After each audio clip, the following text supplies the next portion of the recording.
Hey guys, it's the Vitality Junkie here, and welcome to Confessions of a Vitality Junkie. I have decided to take it outside today because it is absolutely gorgeous. And it is September, and I thought summer was over, but apparently it's not, so very excited. Today I wanted to share with you why I decided to remove dieting from my lifestyle. And I wanted to also share kind of how I came about it because I didn't even actually realize that I was a dieter. I wasn't actually following a particular diet of any kind, the Atkins diet or keto. I wasn't doing any of that, but I was restricting calories and I was restricting certain foods for my diet. And so when I went to see a nutritionist for the first time and I kind of was sharing with her how I eat, what my eating patterns are and that sort of thing, she's like, "Well, why are you doing that? And why are you not putting this, you know, for example, pasta sauce on pasta? Or why aren't you putting salad dressing on salad?" And I realized I was dieting and didn't even know it. So I decided to follow some of her advice, which at the time I didn't realize was probably geared towards intuitive eating. She didn't use that term. I don't even think that had existed back then, but we're talking, I was in my mid 20s at the time, but it certainly developed into intuitive eating. And when I first read the book, Intuitive Eating, I came to realize that that is the type of eating, those are the type of eating habits I have. So I wanted to share with you kind of why dieting doesn't work. And I wanted to start by looking at kind of our ancestors or cultures like Japan or Italy, where food is actually celebrated. People enjoy eating food and they gather, whether it's with the community or family, and it's a time of celebration. And they enjoy the moments of farming the food, cultivating it, bringing it to the table, cooking it. It's all an experience. It's all part of the process. And we somehow have lost that in North American culture. And now most of us aren't growing our own food. We have way more convenient ways of getting food. We can go to the grocery store, pick something up quickly. We have fast food restaurants. And food's usually eaten on the go. It's an afterthought. It's not something that we sit and enjoy and you know look at it as a process. It's a quick, what can I scarf down while I'm on the go and going to my next appointment, or I have to go pick the kids up and rushing off to the next place. And so we've kind of stopped seeing food as a time of enjoyment, and it's become kind of an afterthought. And really it's started to preoccupy our minds now, where when you look at food, instead of it being a good thing, we're looking at as labeling. So is it good or is it bad? Am I going to have guilty feelings if I eat this food, or am I going to feel like a failure because I can't eat healthy all the time? Or those feelings of guilt. You lose trust in food. You're losing trust in yourself, because you think you're bad if you're eating certain foods. And it's constant, like, eat this, don't eat that. You're hearing it on the news and media. It's, we shouldn't be eating these foods, and eat this instead. And there's so many mixed messages out there, so it's hard. I know for me it was overwhelming, so I can only imagine what it's like for everyone else. And it creates more work for us. It's exhausting, thinking about, how many calories does this food have, and measuring out foods, and using all these dieting tools. And really it's just so much more work to diet than to just eat healthy all the time. And it becomes socially isolating as well, because now you don't want to go out because you're afraid, am I going to find something that I can eat? Am I going to overindulge? Am I going to be able to control myself? And so you decide you want to stay home versus going out and enjoying yourself, because you're afraid of the negativity that's going to come from eating.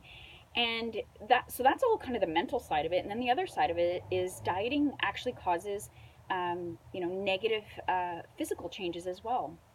When you restrict yourself of foods for a while and then eat again, what happens is, when you're restricting the foods, your body slows down its metabolism, because it thinks, okay, we need to conserve our energy, and we need to save our energy for the day-to-day, our day-to-day life of just living, breathing, getting up in the morning and walking around, and just to do our basic functions of life.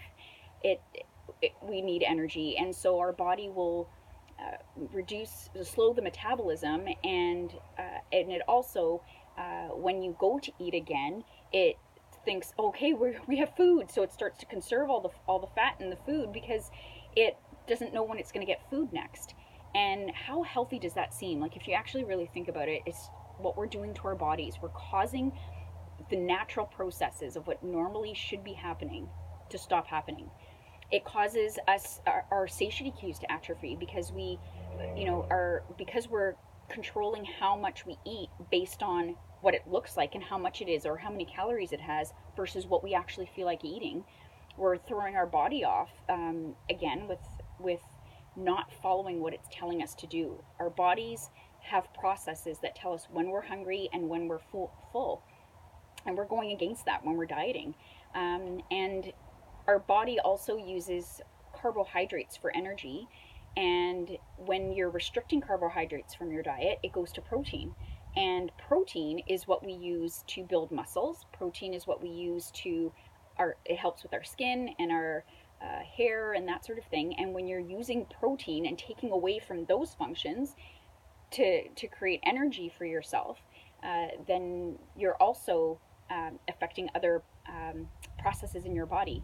And when you have muscle on your body, and this is why strength training is so important, when you have muscle on your body, you actually burn more calories when you're sedentary. So if two people are sitting on the couch, one's a weight trainer and they have muscle and the other one's not, they will, just, and everything else is equal, the person with the muscle will burn more calories in the sedentary position. So that's why it's so important that we have muscle and we're not using the protein for a different function, because now it needs it for energy instead of what it needs to be doing. And so we talked about the metabolism and the other side of it, and going back to willpower and feeling like a failure.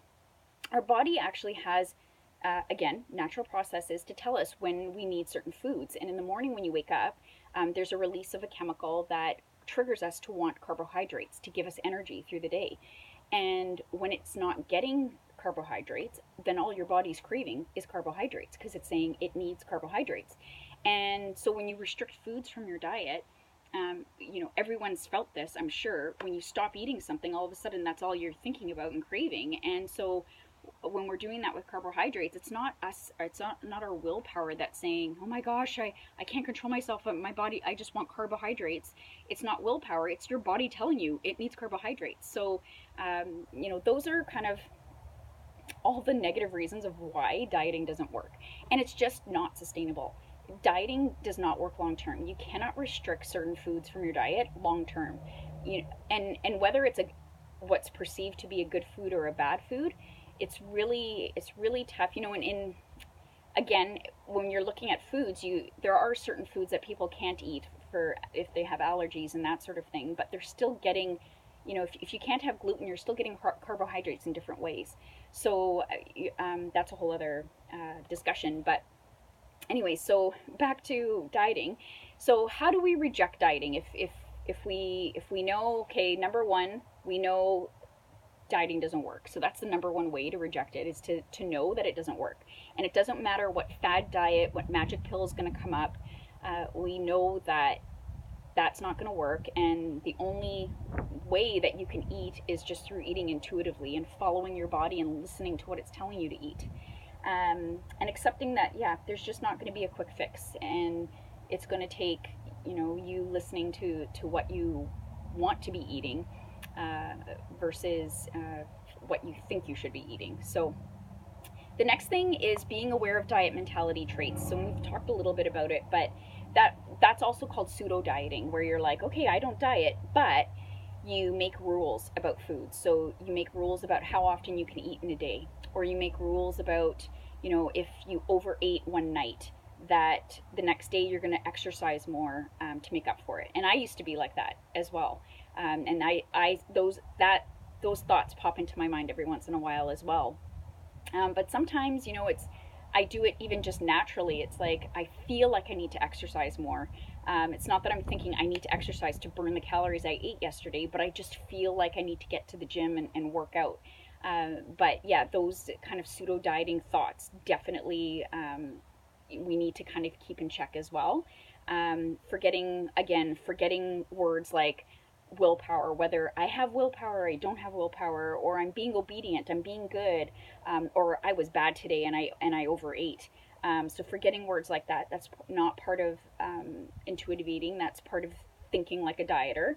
And then the last thing is just being compassionate towards yourself and um, protecting your boundaries, and really, knowing that if you overate one night, that one meal alone is not going to cause you to gain 3 pounds or even a pound.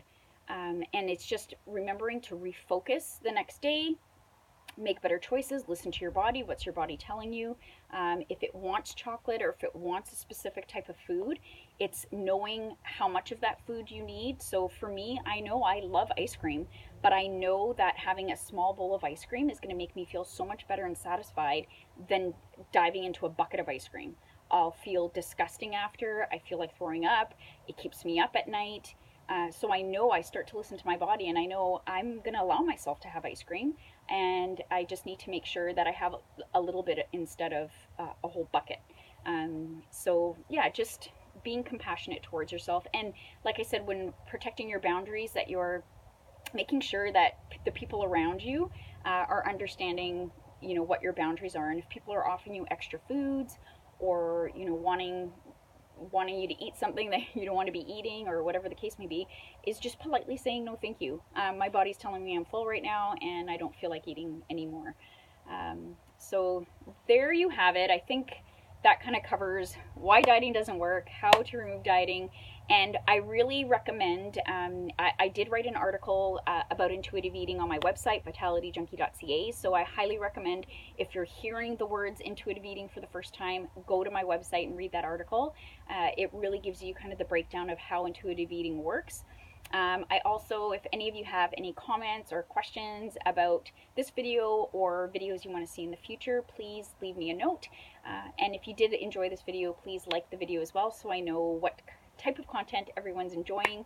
And as well, just a reminder that I have the Vitality Junkie Lifestyle Project that's coming out early winter, and we are going to cover everything about intuitive eating in that project. So it's a full project that covers all of the 6 habits and the 6 principles that I talk about on my website.